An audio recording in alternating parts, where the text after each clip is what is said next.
kesulitan belajar. Kesulitan belajar atau dalam bahasa Inggris disebut dengan learning disability atau learning difficulty merupakan suatu keadaan yang membuat individu merasa kesulitan dalam melakukan kegiatan belajar.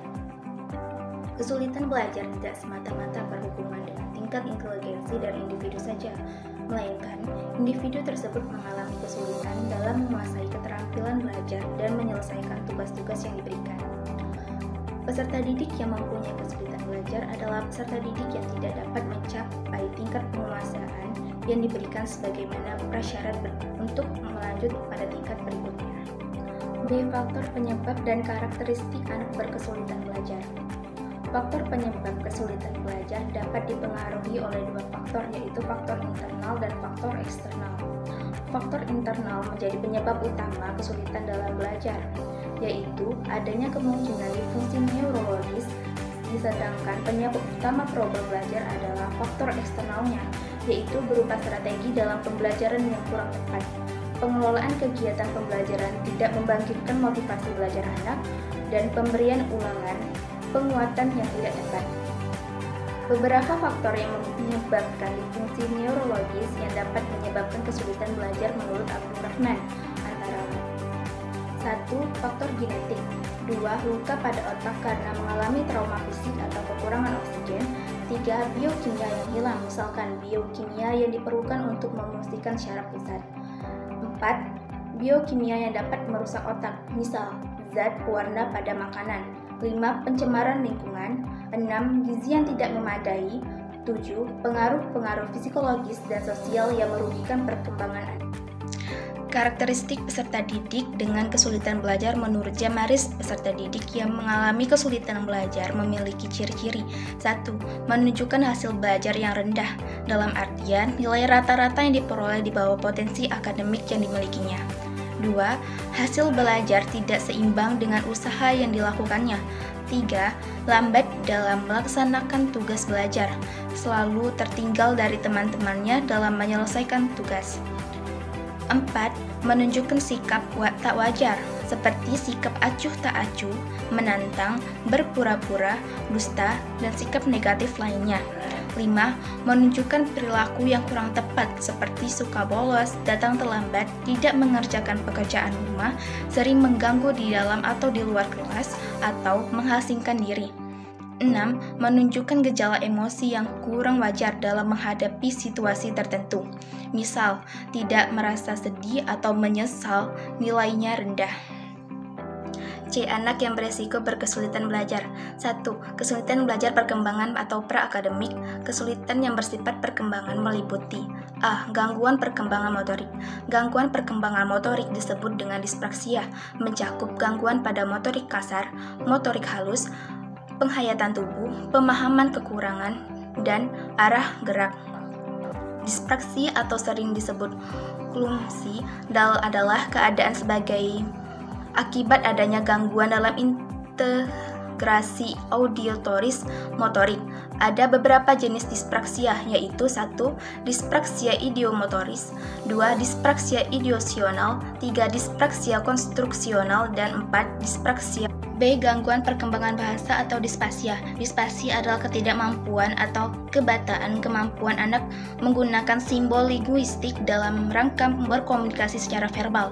Gangguan pada anak yang terjadi pada fase perkembangan ketika anak belajar bicara disebut disfasia perkembangan. Dispasia terbagi menjadi dua jenis, yaitu dispasia reseptif dan dispasia ekspresif.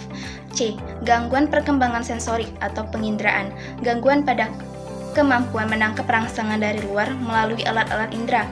Gangguan tersebut mencakup pada proses penglihatan, pendengaran, perabaan, penciuman, dan pengecapan. D. Gangguan perkembangan perspektual, pemahaman atau apa yang diinderai.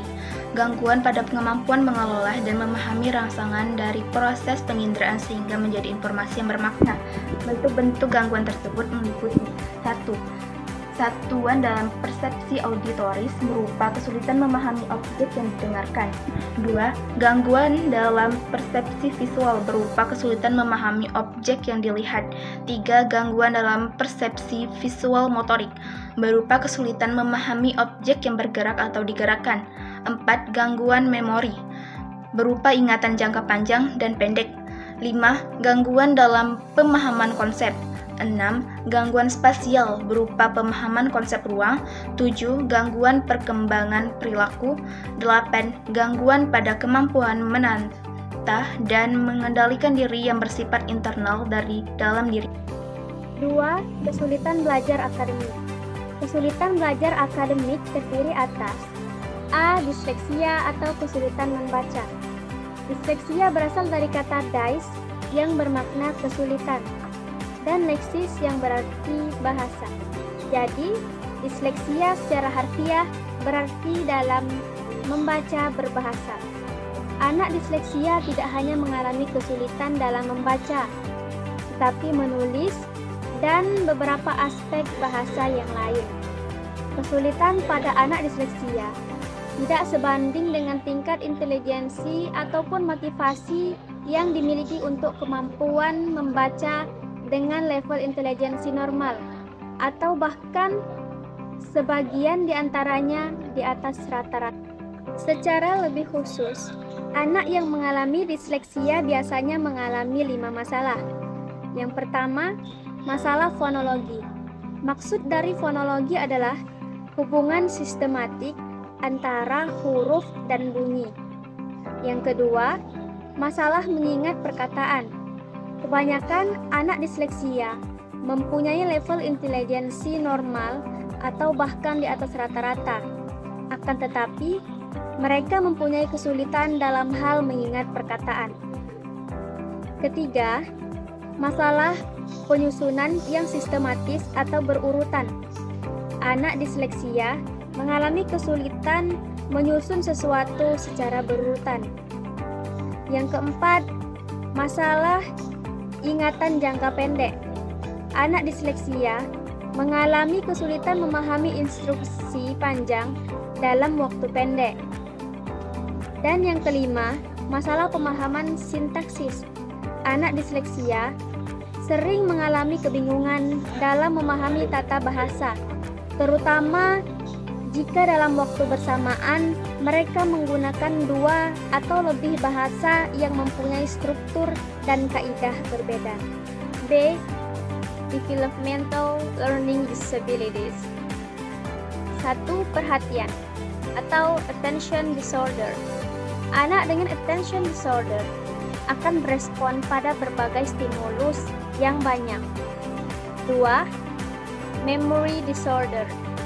Memory disorder adalah ketidakmampuan untuk mengingat apa yang telah dilihat atau didengar ataupun dialami. 3. Gangguan persepsi visual dan motorik. Anak-anak dengan gangguan persepsi visual tidak dapat memahami rambu-rambu lalu lintas, tanda panah, kata-kata yang tertulis, dan simbol visual yang lain. 4. Thinking disorder. Thinking disorder adalah kesulitan dalam operasi kognitif pada pemecahan masalah, pembentukan konsep, dan asosiasi. Dan yang kelima, language disorder merupakan kesulitan belajar yang paling umum dialami pada anak prasekolah. C. Academic Learning Disabilities. Academic Learning Disabilities adalah kondisi yang menghambat proses belajar, yaitu dalam membaca, mengeja, menulis, atau menghitung. Ketidakmampuan ini muncul pada saat anak menampilkan kinerja di bawah potensi akademik mereka. C. Academic Learning Disabilities. Academic Learning. D. Tingkatan kesulitan belajar. 1. Learning disorder. Ini keadaan di mana proses belajar anak atau murid atau siswa menjadi terganggu karena hilangnya respons yang bertentangan. Terjadinya anak sulit belajar karena adanya respons yang bertentangan dalam diri. 2. Learning dysfunctional merupakan gejala di mana proses belajar yang dilakukan siswa tidak berfungsi dengan baik. Meskipun sebenarnya siswa tersebut tidak menunjukkan adanya subnormalitas mental, gangguan alat indera, atau gangguan psikologis lainnya. 3. Underachiever. Hal ini mengacu pada anak yang sesungguhnya memiliki tingkat potensi intelektual yang tergolong di atas normal. Tetapi anehnya, prestasi belajar yang didapatkan tergolong rendah. Yang keempat, slow learner adalah anak yang mengalami belajarnya lambat menerima atau menangkap pelajaran, sehingga membutuhkan waktu yang lebih lama. Dan yang kelima, learning disabilities. Pada kelompok ini, si anak mengalami ketidakmampuan belajar yang mengacu pada gejala di mana si anak tidak dapat belajar sama sekali atau menghindari belajar, sehingga tidak pernah menemui hasil pembelajarannya secara intelektual.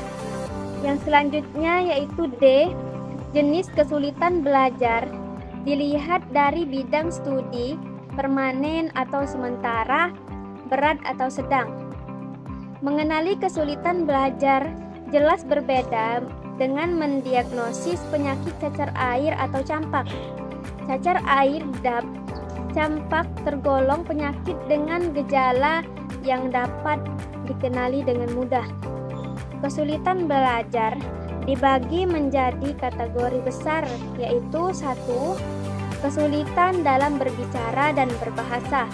Kesulitan dalam berbicara dan berbahasa sering menjadi indikasi awal bagi kesulitan belajar yang dialami seorang anak. Yang kedua yaitu permasalahan dalam hal kemampuan akademik. Siswa-siswi yang mengalami gangguan kemampuan akademik berbaur bersama teman-teman sekelasnya demi meningkatkan kemampuan mereka membaca, menulis, dan berhitung mereka.